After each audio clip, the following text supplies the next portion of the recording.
మరి ఇక్కడికి వేదిక పైకి వస్తుందని ఆశిద్దాం. సకల విద్యా ప్రాప్తిరస్తు. అలాగే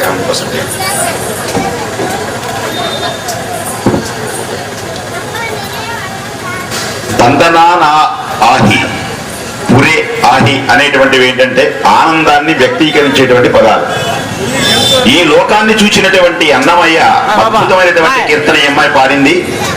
సమసమాజ స్థాపన అంటుంటారే మైకుల్లో గాని రాజకీయ నాయకులు. ఈ సమసమాజ స్థాపన అనేటువంటిది అన్నమాచార్యుల వారు ఎప్పుడూ చెప్పారు, కొన్ని వేల సంవత్సరాల క్రితం. ఇక్కడ ఎవరైనా సరే పెద్దవాడని చిన్నవాడని ఆ కులం వాడు ఈ కులం వాడు అనేటువంటి తేడా లేవు. ఇక్కడ గుర్తుపెట్టుకోండి.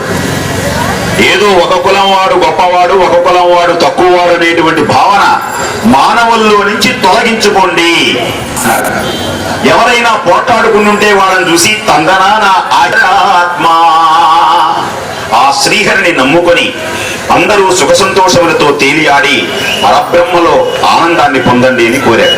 అలాంటి కీర్తన చక్కగా మొట్టమొదట్లోనే ఆ అమ్మాయి శ్రీహరిని అంతరాత్మలో నిలుపుకొని అంతర్యామి అయినటువంటి ఆ పరమాత్మ శ్రీహరి ఏడుకొండల స్వామి వెంకటేశ్వరుడు ఈ చిరంజీవిని ఇంకా దీవించి వెంకటేశ్వరుని యొక్క చరణ సన్నిధిలో త్వరలో ఆమె ఆ నాట్యాన్ని ప్రదర్శించాలని మనసారా కోరుకుంటున్నారు. అప్పుడు పరిపూర్ణత సిద్ధిస్తుంది. అట్టి కోరిక ఆ స్వామి నీకు కలిగించాలని మనసారా కోరుకుంటూ, తల్లిదండ్రులు అంటే అలా ఉండాలి. సంతోషం అమ్మా. ఆ నేర్చుకోవడానికి వాళ్ళ అమ్మ ఎంత కృషి చేసి ఉంటుందో ఒక్కసారి ఆలోచించాలి. అమ్మ కృషి చేస్తుంటే నాన్నగారు ఎంత ప్రోత్సహించారో. వారి అమ్మగారు మధుర గాయని, కమ్మని కంఠం, అద్భుతమైనటువంటి పద్య సరణి, సరస్వతీదేవి మారు రూపంలా ఉంటుంది. ఇంత నేర్పడానికి ప్రధానమైనటువంటి కారణం వాళ్ళ నాన్నగారు తెలుగు పండితుడు, వంశమే పండిత వంశం. ఇక వీరి నాన్నగారు, ఈ అబ్బాయి నాన్నగారు అంటే ఆమె గారి భర్త గారు, ఆయన కూడా తెలుగు పండితే.